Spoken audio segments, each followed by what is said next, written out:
একবার রাজা কৃষ্ণচন্দ্রের রাজসভায় সকল সদস্য উপস্থিত ছিল, কিন্তু রাজামশাই আর মন্ত্রীমশাই উপস্থিত ছিল না। রাজসভার সদস্যরা অনেক সময় ধরে বসে থাকতে থাকতে এক সময় প্রহরী এসে জানালো যে রাজামশাই আজ কোনো একটা গুরুত্বপূর্ণ কাজে ব্যস্ত আছে, তাই সে আজ সবাই আসবে না। রাজসভার সদস্যরা যেন যে যার মতো আজ বাড়ি ফিরে যায়। এভাবে প্রায় প্রতিদিনই এই ঘটনা ঘটছিল। সদস্যরা এসে বসে থাকতো, কিন্তু রাজামশাইয়ের কোনোই খবর ছিল না। আসলে রাজামশাইয়ের এক নতুন শখ মাথায় চেপেছিল, আর সেটা হলো পায়রা উড়ানো।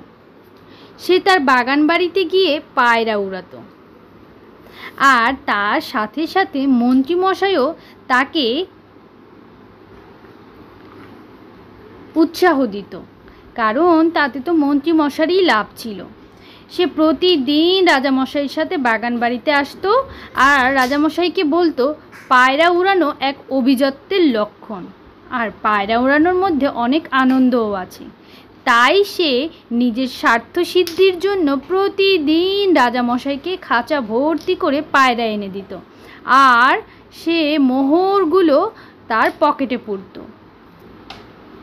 এভাবেই প্রতিদিন রাজামশাই 4-5টে পায়রা আকাশে উড়াতো, আর মন্ত্রীমশাই 4-5টা করে পায়রা খাঁচা ভর্তি করে নিয়ে আসতো, আর প্রতি পায়রার জন্য সে 200 মোহর করে নিত রাজামশাইয়ের কাছ থেকে। কিন্তু এভাবেই প্রতিদিন যখন রাজামশাই রাজসভায় উপস্থিত হচ্ছিল না, তখন রাজসভার সদস্যদের ভীষণ চিন্তা হচ্ছিল। তাই তারা সকলে মিলে রানীমার সাথে দেখা করলো। রানীমাও বিষয়টা কিছুটা জানতো, তাই সে সদস্যদের সাথে আলোচনা করতে লাগলো কি করে রাজামশাইয়ের এই ভীমরতি ছোটানো যায়, আর কি করে মন্ত্রীমশাইকে এই রাজকোষ থেকে যে মোহর আত্মসাদের একটা পথ খুলেছে সেটা বন্ধ করা যায়। তারপর রানীমা গোপাল ভাঁড়কে বলল, গোপাল, তুমিই একমাত্র পারো, কি করে তুমি রাজামশাইকে এই পায়রা উড়ানোর ভূত মাথা থেকে নামাবে, তুমিই ভালো জানো। তারপর পরের দিন সকালবেলা গোপাল ভাঁড়ও খাঁচায় করে একটি পায়রা নিয়ে উপস্থিত হয়ে গেল রাজামশাইয়ের বাগান বাড়িতে। সে এসে দেখছে, বাহ, রাজামশাই আর মন্ত্রীমশাই ঠিকই সেখানে পায়রা উড়ানোর প্রস্তুতি নিচ্ছে। রাজামশাই গোপাল ভাঁড়কে দেখে ভীষণ খুশি হলো। সে বলল, গোপাল, তুমিও এসেছো? বাহ বাহ, বেশ বেশ, তো তুমিও দেখি পায়রা নিয়ে এসেছো।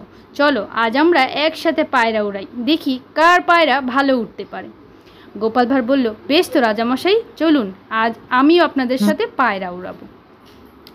এই বলে রাজামশাই তার হাতে থাকা পায়রাটি উড়িয়ে দিল। মন্ত্রীমশাইও একটি পায়রা নিয়ে আকাশে ছেড়ে দিল, আর গোপাল ভাঁড় সব শেষে তার খাঁচা থেকে বের করে পায়রাটি ছেড়ে দিল। কিন্তু এই কি, রাজামশাই আর মন্ত্রীমশাইয়ের পায়রা থেকেও গোপালের পায়রা ছিল খুবই বেশি দ্রুতগামী।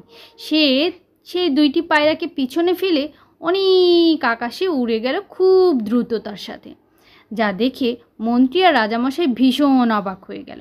বিশেষ করে রাজামশাই বলল যে ভালো পায়রা, যে পায়রা উঠতে পারে, সেই পায়রা আনার জন্যই তো মন্ত্রী আমার কাছ থেকে এতগুলো করে মোহর নিচ্ছে, কিন্তু গোপালের পায়রা তো দেখছি তার থেকেও ভালো। তাই দেখে রাজামশাই খুবই অবাক হয়ে গেল। কিন্তু তারপর সে গোপাল ভাঁড়কে বলল, গোপাল ভাঁড়, এখন থেকে আমার পায়রা আনার দায়িত্ব আমি তোমাকে দিলাম। মন্ত্রী আর আমার কাছ থেকে মোহর নিয়ে পায়রা আনতে পারবে না, সেই দায়িত্ব আমি তোমাকেই দিলাম, তুমিই ভালো পায়রা আনতে পারো।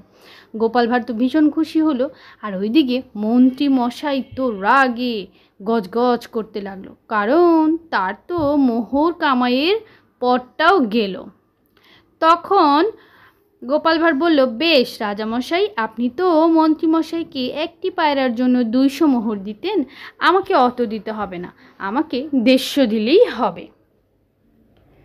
তারপর রাজামশাই খুশি হলো। তারপর দিন যখন রাজামশাই আর গোপাল ভাঁড় উপস্থিত হলো বাগান বাড়িতে, ঠিক তখন মন্ত্রীমশাই পায়রা বিক্রেতাকে নিয়ে উপস্থিত হয়ে গেল বাগান বাড়িতে। তারপর সে রাজামশাইয়ের সামনে পায়রা বিক্রেতাকে এনে বলতে লাগলো, রাজামশাই দেখুন গোপাল ভাঁড় আপনাকে কি করে ঠকিয়েছে। গোপাল ভাঁড় কম দামি পায়রা এনে আপনার কাছ থেকে 150 মোহর করে নিত। রাজামশাই বলল, না আমি বিশ্বাস করি না। মন্ত্রী বলল, তা তো আমি জানি আপনি বিশ্বাস করবেন না, এজন্যই আমি পায়রা বিক্রেতাকে ধরে নিয়ে এসেছি।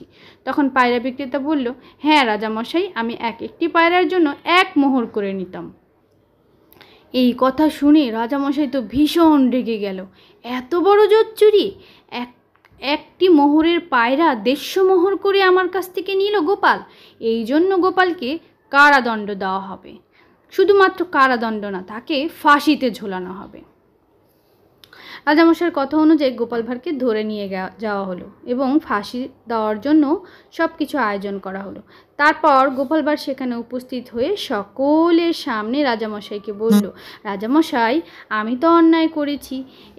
এক মোহরের পায়রার জন্য আমি আপনার কাছ থেকে 150 মোহর নিয়েছি, কিন্তু যে এই 1 মোহরের পায়রার জন্য 200 মোহর নিয়েছি তার কি শাস্তি হবে?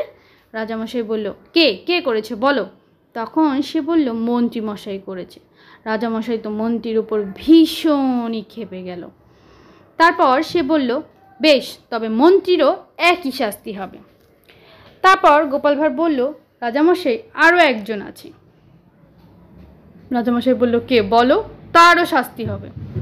গোপাল ভাঁড় বলল, যে রাজকোষের অর্থ আমরা অপচয় করেছি বলে আমাদের কারাদণ্ড বা ফাঁসি দেওয়া হবে। তাহলে রাজামশাই আপনিও তো পায়রা ওড়ানোর নাম করে প্রজাদের রাজকোষের অর্থ ব্যয় করেছেন, তবে কি আপনি অন্যায় করেননি? এই কথা শুনে রাজামশাই তো নিজের ভুল বুঝতে পারল। সে বলল, ঠিক, আমি তো এটা আসলে আগে বুঝতে পারিনি গোপাল ভাঁড়, তুমি আমায় মনে করিয়ে দিলে, এই জন্য তোমাকে অনেক ধন্যবাদ। তারপর সব ভুল বোঝাবুঝির অবসান ঘটল, গোপাল ভাঁড়কে ছেড়ে দেওয়া হলো, আর মন্ত্রীর এইসব কুবুদ্ধি আর অন্যায় কাজের জন্য তাকে শাস্তিও দেওয়া হলো। তো আজকের গল্প এই ছিল। কেমন লাগলো বন্ধুরা? আশা করি ভালো লেগেছে। ভালো লাগলে কি করতে হবে? লাইক কমেন্ট করতে হবে, আর চ্যানেলটিকে সাবস্ক্রাইব করে পাশে থাকা বেল বাটনটিও বাজিয়ে দিবে। আজকে এই পর্যন্তই, টাটা।